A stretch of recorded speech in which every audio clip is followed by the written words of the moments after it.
Саламатсыңдар ма балалар? Қазақ тілі сабағын бастаймыз. Сабақтың тақырыбы сөз және оның құрамы. Бүгінгі сабақта жыл бойы өткенді қайталап еске түсіресің. Сөз және оның құрамы, сөйлем мүшелері, сөз таптары туралы біліміңді бекітесің. Өлеңді тыңда. Ана тілі.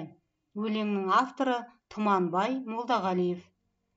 Барлық тілді үйренерсің сен әлі, жігіт болып саналы. Қайда жүрсең өз еліңді ұмытпа, өз еліңнің туын көтер жоғары. Мен анамды ұғындым деп мақтанам, тілін білдім, жырын білдім сақтаған. Өз анасын сыйламаған пақырлар, отанын да сыйлап көрген жоқ балам. Ұлым менің, бұл сөзіме бағарсың, жанар кезде өзің де от боп жанарсың.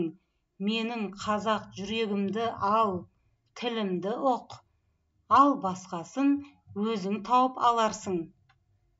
Балалар, өлеңнің мағынасы түсінікті ме? Олай болса, топтық талқылау жүргізіңдер. Сенің ана тілің қай тіл? Біздің ана тіліміз қазақ тілі. Өлең неліктен ана тілі деп аталған? Өз ана тілін құрметтемеген адам отанын сүйе ала ма? Өз ойынмен бөліс. Ақынның менің қазақ жүрегімді ал, тілімді ұқ, ал басқасын өзің тауып аларсың деп неліктен айтқанын топта талқылаңдар. Ана атымен байланысты дүниенің барлығына ақын құрметі ерекше. Тұманбай Молдағалиев ана тілі өлеңінде ана сөзін ұғынғанына мақтанып жырын білгенін, сол арқылы үлкен анасы отанын сүйгенін мақтан тұтады. Өз анасын сыйламаған пақырлар отанын да сыйлай алмайды дейді. Ұрпағына айтар ақылы да ойлы, мазмұнды. Әр адам өзінің ана тілін көзінің қарашығындай қорғауға, оның орынсыз шұбарлануына қарсы тұруы тиіс. Ана тілі ең басты байлығымыз. Біздің ана тіліміз қазақ тілі. Қазақ тілі ең ұлы, ең тамаша тіл. Мен қазақпын деген әр адам қазақ тілін білуі керек. Әрбір құрметті азамат тілімізді қадір тұтуы тиіс. Ұлттың болашағы оның ана тілінде. Тіл халықпен бірге өмір сүріп дамиды. Әр ұлттың өз тілі, бақыты мен тірегі.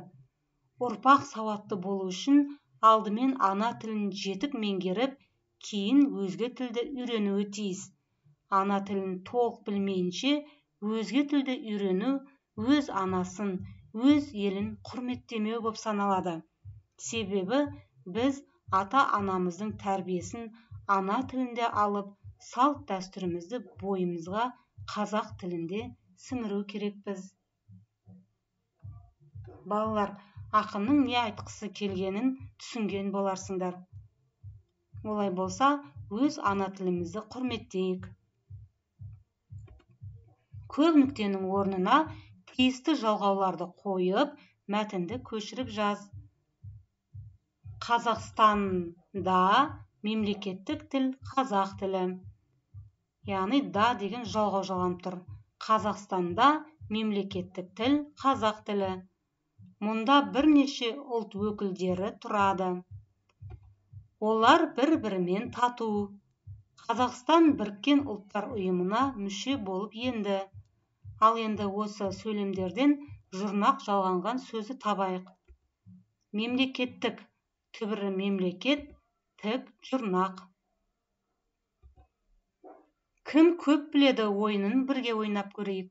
Ойынның шарты ана тілі туралы мақал-мәтелдер айтыңдар. Ең көп мақал-мәтел айтқан оқушы жеңімпаз болады. Олай болса, экранда көрсетілген ана тілі туралы мақалды бірге оқып көрейік. Ана тілің 60 тілге татиды. Тілін білмейтіндер емес, тілін білгісі келмейтіндер мәңгүрт. Тіл мәртебесі, ел мәртебесі. Тіл достықтың алтын көпірі. Тіл ұлттың сүйенетін тамыры, сыйынатын тәңірі. Халық үшін өзге тілде сөйлеу қауіпті емес, өзге тілде ойлау қауіпті. Өз тілің бірлік үшін, өзге тілің тірлік үшін. Балалар, сендер тағы ана тілі туралы қандай мақал-мәтелдер білесіңдер? Олай болса, ұстаздарыңа кері байланыс жасауды ұмытпаңдар. Мықты болсаң, тауып көр, ойын ойнап көрейік. Олай болса, нүктенің орнында қандай сөздер бар? Өз беттеріңше тауып көріңдер. Тіл тас жарады, тас жармаса, ары қарай қандай сөз кездеседі? Қына тасқа бітеді, не басқа бітеді? Кітап білім бұлағы, білім. Жалғасын табамыз. Көп қорқытады, терең не істейді? Келесі мақал. Не инемен құдық қазғандай? Білекті бірді жығар, кім мыңды жығар? Талаптыға не жауар? Оқусыз білім жоқ, несіз күнің жоқ? Піл көтермегенді не көтереді? Айтылған сөз атылған немен тең?